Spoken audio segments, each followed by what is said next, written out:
तो यहाँ पर आर्टिकल 16 को लेकर के बहुत सारे क्लॉजेस हम लोगों को पढ़ने हैं। For example 16(1), 16(2। Hello everyone, welcome back to my YouTube channel Create Learner. कैसे हैं आप सभी?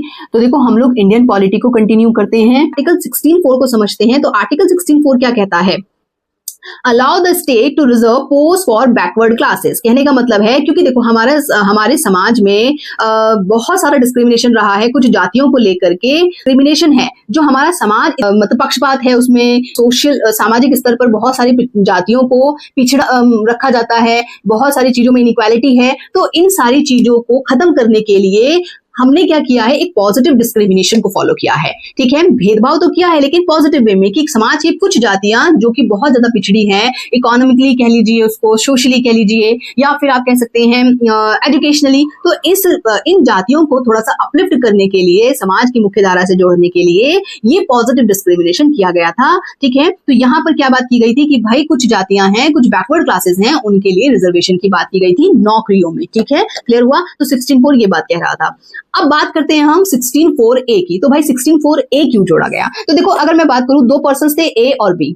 ठीक है, ए और बी दो पर्सन्स थे। ये इसमें से एक जो है एसटी से है और एक जनरल कैटेगरी से है। तो आपने क्या कहा, क्योंकि देखो पहले से ही जनरल कैटेगरी थोड़ी सी एडवांस्ड है, थोड़ी सी आगे है, एससी उससे थोड़ा सा पीछे है। तो यहां पर क्या किया गया? एससी को थोड़ा सा अपलिफ्ट करने के लिए आपने क्या किया? अपॉइंटमेंट में, नियुक्ति में, एंट्री लेवल में उसको रिजर्वेशन दे दिया। ठीक है, अब रिजर्वेशन होने से वो क्या हो गया? वो एक लेवल पर उसका लेवल इंक्रीज हो गया, ऐसा समझ लीजिए। ठीक है, अब 16(4)(a) क्या कहता है कि भाई आपने एंट्री लेवल पर तो रिजर्वेशन दे दिया है, लेकिन आप प्रमोशन पर भी रिजर्वेशन दे सकते हो। ठीक है, अगर इन दोनों, सपोज कीजिए दोनों व्यक्ति क्या हो जाते हैं? सिलेक्ट हो जाते हैं, एक जनरल कैटेगरी से और एक एससी से।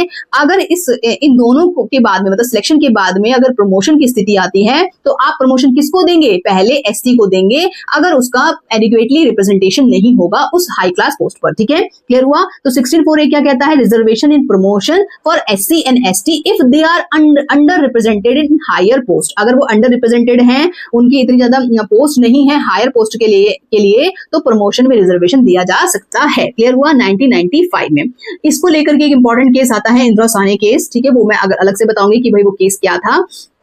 ठीक है, तो अभी के लिए ये समझिए कि आर्टिकल 16(4) ये कह रहा था इन जनरल कि भाई रिजर्वेशन दिया जाना चाहिए बैकवर्ड क्लासेस के लिए। 16(4)(a) कह रहा है प्रमोशन में रिजर्वेशन की बात कर रहा है। ठीक है, और इसको ऐड कब किया गया था? Added through 77th constitutional amendment act 1995 में इसको ऐड किया गया था। ठीक है, चलो अब बात करते हैं 16(4)(b) की। तो 16(4)(b) क्या बात कर रहा है? कैरी फॉरवर्ड रूल की बात करता है। तो देखो, कैरी फॉरवर्ड रूल को आप समझ सकते हो कि देखो, जब मंडल कमीशन की रिकमेंडेशन आई ना, तो मंडल कमीशन की रिकमेंडेशन के बाद इंदिरा साहनी केस आया। इंदिरा साहनी केस को लेकर के सुप्रीम कोर्ट ने जो वर्डिक्ट दी थी, उसमें ये कहा था कि भाई रिजर्वेशन का क्राइटेरिया या रिजर्वेशन की एक जो उच्चतम सीमा होनी चाहिए वो 50% से ब्रीच नहीं होनी चाहिए। दैट मीन्स 50% तक ही रिजर्वेशन आप दे सकते हो। ठीक है, अब इस चीज को समझना कि अगर सपोज कीजिए किसी साल में एससी और एसटी की जो पोस्ट थी, आरक्षित जो पद थे, वो अगर फिल नहीं हो पाते हैं, ठीक है, अगर वो फिल नहीं होंगे, तो जैसे सपोज कीजिए ये जो है आपका क्या है, कुछ परसेंटेज ऑफ जो एससी और एसटी के लिए आपने पोस्ट रिजर्व की थी, वो किसी साल में फिल नहीं हो पाती है, तो नेक्स्ट ईयर इस जो ये पोस्ट रह गई है, वैकेंट पोस्ट रह गई हैं, ये आगे के साल में ऐड हो जाएंगी। समझ में आया? ये क्या हो जाएंगी? ऐड हो जाएंगी। और ऐसे करते करते आप ऐड करते करते एक टाइम ऐसा आया कि भाई ये पोस्ट इतनी ज्यादा हो गई कि ये 50% के रिजर्वेशन कैप को रीड कर रही थी। ठीक है, 50% से ज्यादा आपका रिजर्वेशन पहुंच रहा था एससी एसटी को लेकर के। तो यहाँ पर सुप्रीम कोर्ट ने का कहना था कि भाई जो कैरी फॉरवर्ड है, कैरी फॉरवर्ड को मतलब अनकॉन्स्टिट्यूशनल है, क्योंकि किसी भी स्थिति में आप 50% से ज्यादा आरक्षण नहीं दे सकते हो। अब सुप्रीम कोर्ट का ये जो केस आता है, वर्डिक्ट आता है कैरी फॉरवर्ड अनकॉन्स्टिट्यूशनल है, इसको खत्म करने के लिए पार्लियामेंट अमेंडमेंट लेके आती है 16(4)(b). ठीक है, और 16(4)(b) के थ्रू क्या किया गया कि भाई आर्टिकल 16(4)(b) के थ्रू कैरी फॉरवर्ड को कॉन्स्टिट्यूशनल डिक्लेयर कर दिया गया कि permit the carry forward of Anfield reserved vacancies without breaching 50% reservation cap. Carry forward आप कर सकते हो, एक साल अगर आपकी पोस्ट नहीं भरती है तो अगले साल उसको कैरी फॉरवर्ड कर दो, लेकिन किसी भी स्थिति में वो 50% से ज्यादा को ब्रीच नहीं करनी चाहिए, उसकी सीमा को खत्म नहीं करनी चाहिए। क्लियर हुआ? समझ में आया? 16(4)(b) क्या कहता है?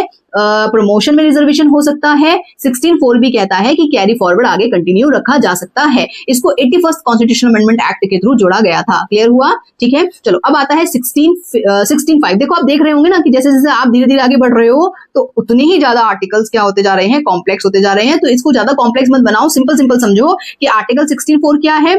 प्रमोशन में आरक्षण की बात करता है। 16(4) भी क्या है, आपको कैरी फॉरवर्ड रूल को फॉलो करता है। अब बात करते हैं हम 16(5) की। तो 16(5) क्या कहता है कि देखो हमने ऊपर क्या बोला कि सरकार पब्लिक जॉब में किसी भी रिलीजन को लेकर के डिस्क्रिमिनेशन नहीं करेगी। देखो ये है ना, एक क्राइटेरिया है, एक ग्राउंड है, रिलीजन को लेकर डिस्क्रिमिनेशन नहीं करेगी, ठीक है। लेकिन 16(5) ये कहता है कि अगर कोई धार्मिक संस्थान है, ऐसे धार्मिक संस्थान में राज्य उस पर्टिकुलर धर्म से रिलेटेड व्यक्ति को ही नियुक्त कर सकती है, ठीक है। फॉर एग्जांपल जैसे मंदिर है, तो मंदिर में पुजारी की जगह पर आप ऐसा नहीं कर सकते हो किसी हिंदू व्यक्ति के अलावा या हिंदू पुजारी के अलावा किसी मुस्लिम को या किसी क्रिश्चियन को नियुक्त नहीं कर सकते हो, ठीक है। तो यहाँ पर रिलीजन क्या हो जाता है, एक डिस्क्रिमिनेशन का ग्राउंड बन जाता है, लेकिन ये पॉजिटिव डिस्क्रिमिनेशन है, ठीक है। तो आर्टिकल 16(5) क्या कहता है, एग्जाम्प्ट रिलीजियस और denominational institutions for general equality provisions allowing them to appoint persons of their faith, ठीक है। जो भी पर्टिकुलर धर्म है, उस धर्म मतलब जो कोई भी मंदिर मस्जिद है, तो उसमें उसी रिलीजन का व्यक्ति नियुक्त करने के लिए राज्य बिल्कुल पूरी तरह स्वतंत्र होती है, ठीक है। यहाँ पर ये ग्राउंड नहीं होगा कि भाई किसी मंदिर में पुजारी के स्थान पर आपने किसी क्रिश्चियन को क्यों नहीं नियुक्त किया, ठीक है। यहाँ पर कोई केस नहीं बनता है इस केस को लेकर के। क्लियर हुआ, ठीक है। चलो 16(5) समझ में आया। 16(6) क्या है, 16(6) बात करता है 10% रिजर्वेशन फॉर ईडब्ल्यूएस। ईडब्ल्यूएस जैसे हमने 15(6) में पढ़ा था ना, ईडब्ल्यूएस 10% आरक्षण की बात करता है for public education, for educational institutions. 16(6) बात करता है ईडब्ल्यूएस के लिए 10% आरक्षण इन पब्लिक जॉब्स की बात करता है, ठीक है। इसको 103rd कॉन्स्टिट्यूशनल अमेंडमेंट एक्ट के थ्रू जोड़ा गया था। क्लियर हुआ, तो आप लोगों को आर्टिकल्स है वो समझ में आए होंगे। आर्टिकल 16(1) क्या बात कर रहा था, एक क्विक रिवीजन में आप लोगों को दूं तो बेसिक बात कर रहा है कि राज्य एम्प्लॉयमेंट में और अपॉइंटमेंट पे कोई डिस्क्रिमिनेशन नहीं करेगा।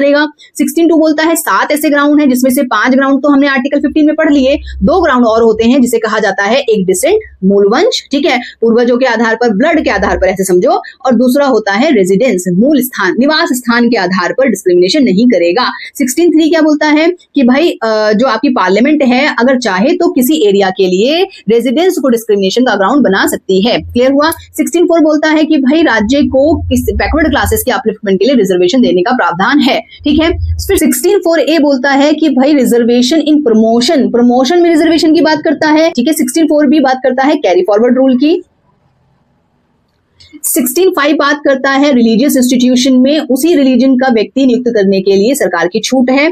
16(6) बात करता है 10% रिजर्वेशन फॉर ईडब्ल्यूएस, ठीक है। तो ईडब्ल्यूएस बेसिकली क्या है, जनरल कैटेगरी के आर्थिक रूप से पिछड़ा हुआ सेक्शन होता है, जिनके लिए 10% आरक्षण का प्रावधान किया गया है, ठीक है। तो इस तरीके से आपका आर्टिकल 16 कवर हो जाता है, ठीक है। साथ के साथ आप लोगों को याद भी हो गया होगा, ठीक है। तो यहाँ पर कोशिश कीजिएगा कि साथ के साथ समझिए भी और साथ के साथ चीजों को याद भी कीजिए। टिप्स पे आप लोगों के आर्टिकल सारे याद हो जाएंगे अगर आप इस तरीके से क्लासेस को कंटिन्यू रखते हैं, ठीक है। तो वीडियो पसंद आई हो तो प्लीज चैनल को लाइक शेयर एंड सब्सक्राइब जरूर कीजिएगा। Thank you.